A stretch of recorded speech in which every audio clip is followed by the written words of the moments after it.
We are Venom.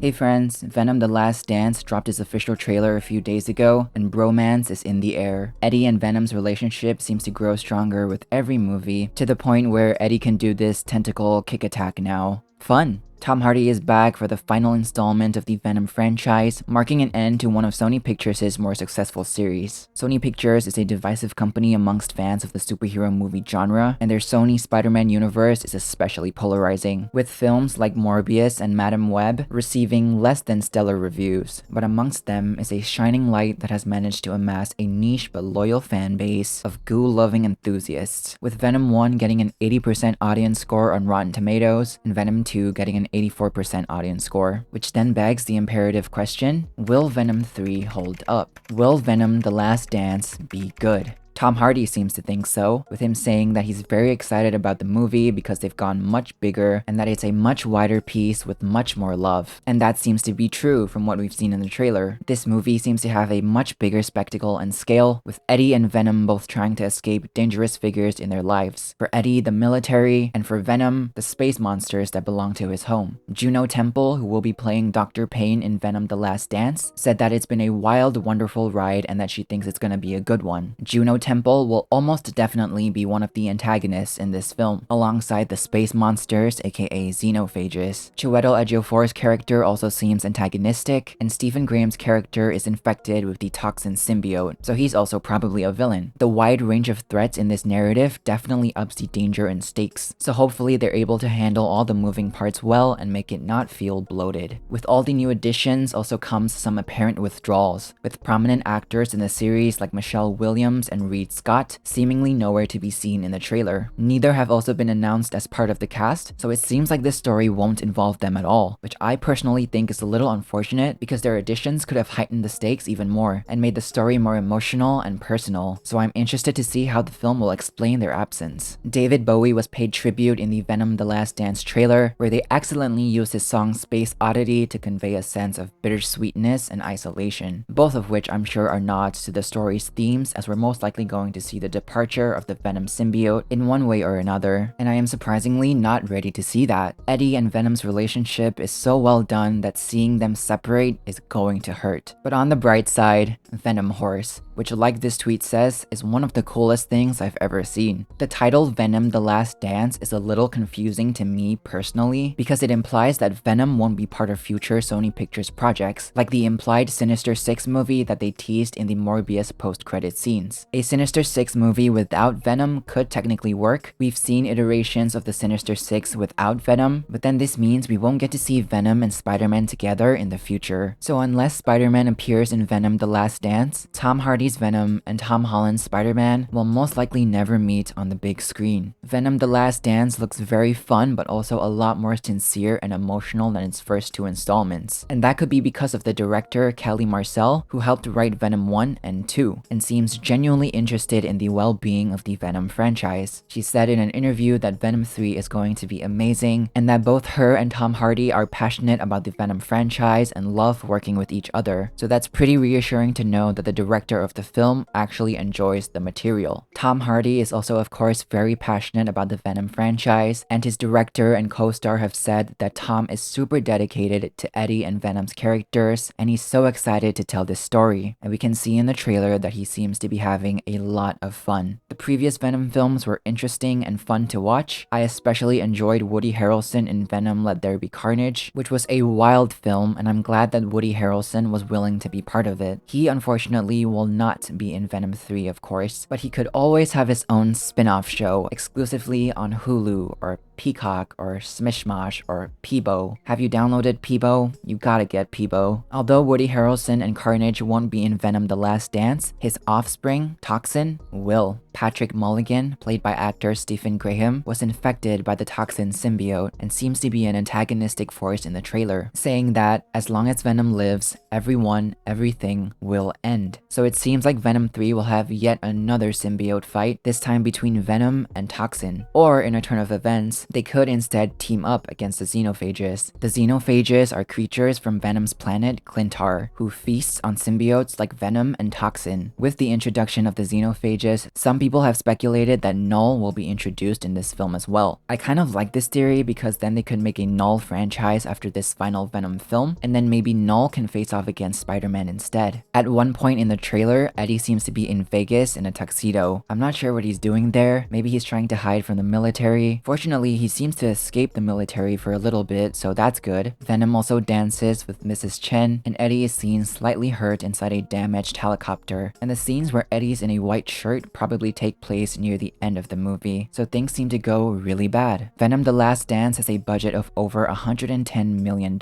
which is pretty much the same amount as the previous two Venom films, and apparently Venom: Let There Be Carnage was considered being titled Venom: Love Will Tear Us Apart, which was in reference to a Joy Division song, but ultimately they went with the Carnage title instead. Woody Harrelson apparently signed on to Venom: Let There Be Carnage without even having a script to go off of, so he's either a huge risk taker or a big fan of the franchise. Tom Hardy's son is also a huge fan of Venom, which is what made Tom take the role. Since Tom usually appears in violent, adult-oriented movies, he wanted to star in a movie that his son could watch, so he decided to compromise with a PG-13 movie in which he bites people's heads off, and his son apparently had to coach him on how to faithfully bring Eddie Brock to the screen. So that's pretty wholesome. The iconic rap song Venom by Eminem was notoriously featured in the first Venom movie, but someone else in the Venom cast is also a rapper themselves. Tom Hardy, for a brief period of time, was a rapper and recorded a mixtape with his friend called Falling on Your A-Word in 1999, and apparently Phil from Vice described it as actually kind of fire, though Tom himself thought that it was not very good. While rapping may not have worked out for Tom, modeling did. The then 21-year-old Tom Hardy took part in a modeling contest on the British morning show The Big Breakfast, and apparently won. I too would like to take part in a modeling contest on The Big Breakfast. Tom is a pretty passionate romantic, with him marrying his first wife, Sarah Ward, only 3 weeks after meeting her. This is genuinely one of my dreams. I hope this happens to me as well. He then married actress Charlotte Riley after they met on the movie Wuthering Heights, which I've briefly talked about before on this channel, but it was a different Wuthering Heights. It's a little complicated, but don't worry about it. Love is very much in the air, so while Venom: The Last Dance may be the final movie in the Venom franchise, they seem to be going out with a bang, giving their goo-loving audience one final big spectacle to take in.